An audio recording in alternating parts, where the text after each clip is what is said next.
People are passionate about their Spider-Man movies. They know which ones they love, they know which ones they hate, and they know which ones disappointed them. But that also means it is fertile ground for some flaming hot takes. I asked for your Spider-Man hot takes, and you guys shared nearly 500 flaming hot takes. Today, I looked through all of yours, I picked the ones that I found the most provocative, and I'm going to react to them. Let's fight.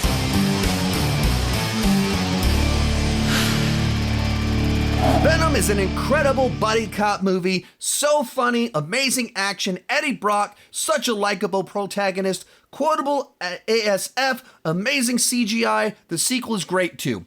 Agreed. Liam over here agrees with you. One that surprised me, my wife agrees with you. I didn't realize that she was actually a pretty big Venom fan, and she is.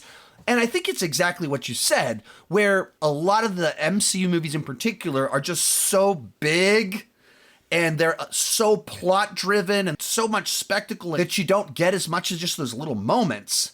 And Venom is designed to be smaller in scale, and it's about the bromance with Eddie and Venom. I will let you eat everybody! Promise! I promise! Oh yeah! And so it stands out. It has its own little place because it feels so different from these movies over here that are just so big and bombastic. This one is like a buddy cop movie in its own little way. Turd in the wind. Like a turd in the wind. Today's video is brought to you by Rocket Money. I watch movies for a living, so naturally I sign up for a lot of streaming services, but I'm not the most organized at keeping track of everything that I have. Well, today's sponsor, Rocket Money, is here to help. Rocket Money is the app you need to save more and manage your money better. This personal finance app allows you to manage your subscriptions, lower bills, build a custom budget, and grow your savings all in one place. I love using Rocket Money to cancel unwanted subscriptions. Using Rocket Money, I realized that I had 2 different subscriptions to one of the big streaming services. Rocket Money safely and securely identifies recurring charges and cancels unwanted subscriptions for you. You can even cancel from within the app with a couple of taps. Rocket Money has helped its customers to save an average of $720 per year, to save more and spend less, and join over 5 million members using Rocket Money. Go to rocketmoney.com/Sean Chandler or click the link down below in the description and get started for free. Morbius is actually a great masterpiece. Masterpiece! Well, there's a hot take right there. If you are high. 'Cause I'm high, 'cause I'm high. There it is. There's the explanation. Fair point. Fair enough. I will accept that. Madam Web wasn't that bad. It's rather mediocre at best, nowhere near as bad as Morbius. I'd even take it over Aquaman and the Lost Kingdom. Now that was true garbage movie right there. I don't think I agree with any of this. First off, I had fun with Aquaman and Lost Kingdom. There's actually stuff in Aquaman where they're trying to have fun. The 2 brothers have chemistry on screen. There's globetrotting. They're building out lore. It's actually trying to do something. It has its issues. And I think even Morbius, it's so wacky that it has a campy fun to it. And it's about Morbius. It's about him and his childhood. It's actually about our lead character. But when you get to Madam Web, it's just using her to do Spider-Man Easter eggs. None of the characters are likable. None of the characters have charisma or charm. They have absolutely no chemistry amongst any of them. You're just kind of going through this movie that's like, hey, look, Ben Parker's sister-in-law is about to have a baby. Do you know what his name is? It's Peter. As an audience member, I know his name's gonna be Peter. They don't know, but it's Peter. I understood that reference. It's that stuff. And it's literally a movie that sets up Pepsi as the hero of the film, where Madam Web drinks Pepsi early in the film, and who defeats our villain? It's a Pepsi sign that falls down and crushes him. Are you kidding me? Just stupid, studio executives let's get Pepsi placement. that, like, forcing its way into the movie, no charm whatsoever. So no, I think Morbius is more fun. It's bad, but it's more fun version of bad. And Aquaman and Lost Kingdom, it's got its issues, but I mean, I enjoyed that one. Across the Spider-Verse wrapped up nicely, and if they don't make a third one, I'll be disappointed, but overall, okay. I am a big fan of Across the Spider-Verse, obviously. However, I don't even know what you mean when you say it wrapped up nicely. I don't know how you define the terms wrapped up nicely if you think Across the Spider-Verse wrapped things up nicely. You keep using the word. I don't think it means what you think it means. Because there's only dangling plot threads. Nothing is resolved. We still got a dad in danger. We've got Spider-Man 2099 on the hunt.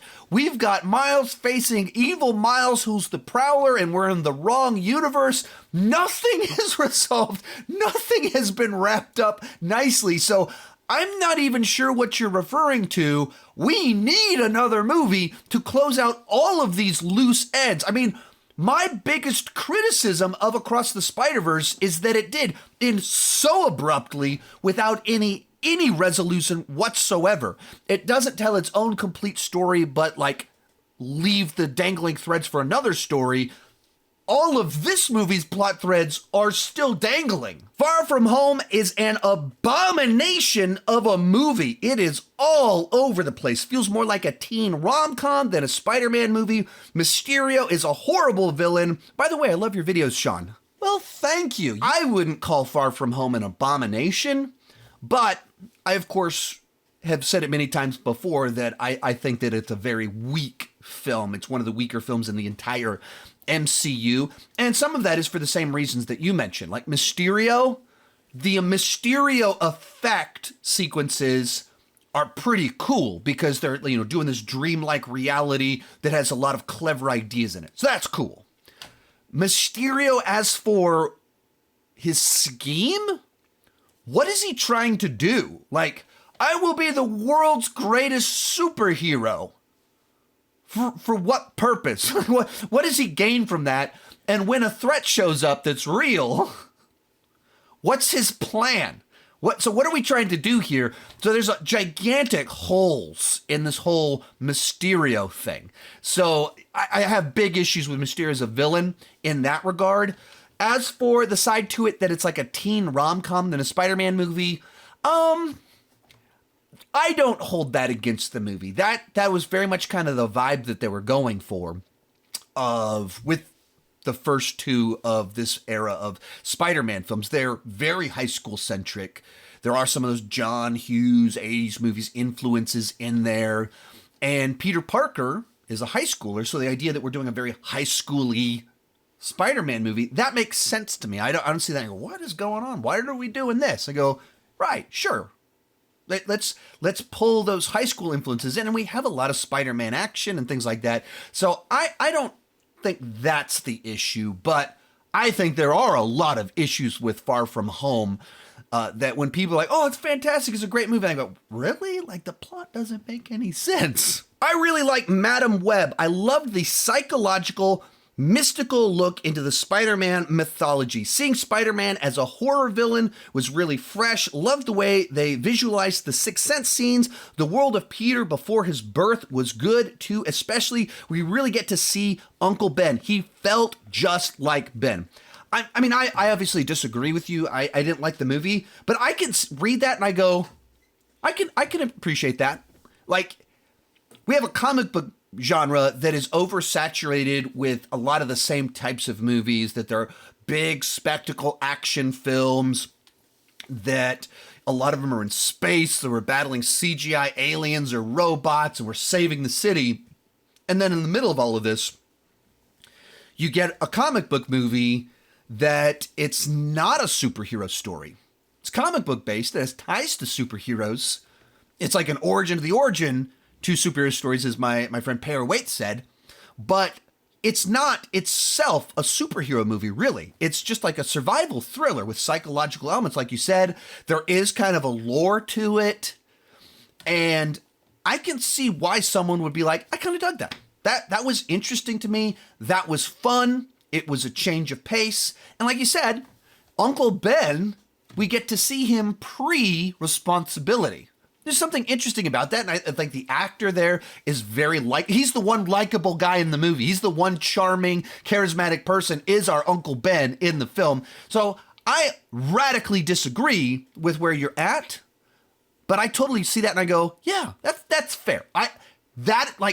That's the type of differing opinion where I go, sure, yeah, you just have a different perspective. You're seeing something there that a lot of us didn't experience. That's cool. The Raimi trilogy is overrated as hell. How dare you! It has cringe acting and dialogue. Mary Jane is an emotional manipulator. Toby is not a good Peter Parker. Doc Ock is a good villain, but not the masterpiece of a character people make him out to be. It's not a bad trilogy. It's just not as amazing as people make it out to be. So I'd be curious to know how old this person is. Spider-Man is one of these characters that people latch onto at younger ages. He's very much an on-ramp into the world of comic book characters. So, like my kid, one of my kids is actually right here on the couch watching me film all of this. All of my kids got into Spider-Man very young, and you can watch really any of the Spider-Man movies, any age, and you can enjoy them. And so the Raimi films, for a whole generation of people that are now in their 30s, late 20s, early 40s for me, this was kind of a formative trilogy of comic book movies for us that shaped us. And once again, Spider-Man is one of those beloved characters that you resonate with. And so then you connect with, Toby and everything kind of going on there. But they're also now over 20 years old. And the genre has evolved, the tone has adjusted a little bit, the way we do humor. And Sam Raimi, as a director, has a distinct style and way he does humor. And a lot of it's campy and it's corny. That's like, you can go back and watch his horror classics, and there's a campy Three Stooges vibe in them. In very violent horror movies, there's Three Stooges influences because he loves and loved the Three Stooges. And so I wonder if kind of this particular poster is someone that's on the younger side, didn't grow up with the Raimi trilogy, maybe grew up with Tom Holland, Andrew Garfield, and those are the ones that are a little bit more definitive for him. So he goes back and watches them like, hey, these aren't awful movies, but man, people make them out to be something that they're not. Even myself personally, I throw the first Spider-Man way up here, but I also have very personal reasons for that I've shared in other videos. But like Spider-Man 2, I don't think like it's an all-time classic. I have some issues with the stuff where he loses his powers because he's feeling bummed out. And every time I say that, people respond in the comments and try and correct me, and they DM me. Like, I know it's more complicated than that. But even I kind of agree that that one's overrated a little bit. So I can see a little bit of this, but I wonder how much of it is also a bit of a generational thing. The two Spider-Verse movies are probably my least favorite Spider-Man films. While definitely unique, I kind of find the animation a bit too chaotic for my own personal liking. I probably like Amazing Spider-Man 2 more than both of them. I think that's fair. I can see that, where, like, I know how I feel about them. Obviously, the general consensus is that they're great, but they are doing such kind of extreme things with animation that's so different from what we normally do. It's not that surprising that there would be a batch of people are like, this is too weird, too much is going on, the low frame rate animation, it's irritating or it stands out. I'm paying attention to the animation trickery, not getting invested in the story. There's just too much going on. There's too many styles. I just can't get into all these guys. Like, that's not my experience, but I can totally understand why there's a batch of people that would absolutely feel that way. Emma Stone and Andrew Garfield had very little chemistry together in the Amazing Spider-Man series. You sit on a throne of lies. I do not understand what people see there. They were flat and uninteresting, certainly not believable as a couple. It could have been a shoddy script, but whoever's fault it is, it's not good. This is another one where I'm like, I don't know what you watched. I would say the best thing about the Amazing Spider-Man films was the chemistry between those two people. In fact, they were dating in real life, and it feels like that bleeds through into the movie of just two people that you feel like they really like each other, like spending time together, and have that chemistry, the banter back and forth. And of our couples in these movies, easily this is the pairing that I go, yeah, that works right there. I mean, I've said it in my videos before that I would like to see some movie where Mark Webb directs the two of them in just kind of like a rom-com sort of movie or a dramedy that's a spiritual follow-up to their relationship in these movies. His movie before doing Spider-Man, 500 Days of Summer, that kind of movie, except with these two. I would love to see that because I so ardently disagree with this idea that they don't have chemistry. That's the thing that those movies did right, was have two people that are great on screen together. Despite how terrible Madam Web and Morbius were, I still believe Sony should hold the rights of Spider-Man. They still make good content and probably just need to reevaluate their process. I also just don't want every superhero property to be completely owned and operated by all things Disney. I will say that I think I agree with this. I agree with that. Now, there's a side to it that I understand where people are coming from, like, oh, Sony, what are you doing? Madam Web, these are bad ideas and even worse execution. Take all of this stuff away from Sony. Just give it back to Marvel Studios. Let them be able to do all of this right. I understand a certain amount of the logic in that. However, I am very nervous about we're getting very close to an era where all of Marvel is from one voice, from one studio, Marvel Studios. And I don't think that's a win. I don't think that's better for us. There's movies like Logan and Deadpool would not have been made by Disney. Because Disney bought Fox, because they're going down this line, they're going to do Deadpool and Wolverine. But Disney in and of themselves, Marvel Studios in and of themselves, it does not match their brand to make Deadpool. It does not match their brand to make Logan, because Disney stands for family entertainment. And Deadpool, not family entertainment. As much as my kids over there really want to like Deadpool, not appropriate for kids. Logan thematically doesn't even work for kids because it's tackling ideas that are intentionally grown up. It's not a movie that fits the Disney brand. So you wouldn't have gotten those films had Fox been acquired sooner. Likewise, we would not have Into the Spider-Verse. We would not have Across the Spider-Verse if Disney had control of the Spider-Man characters.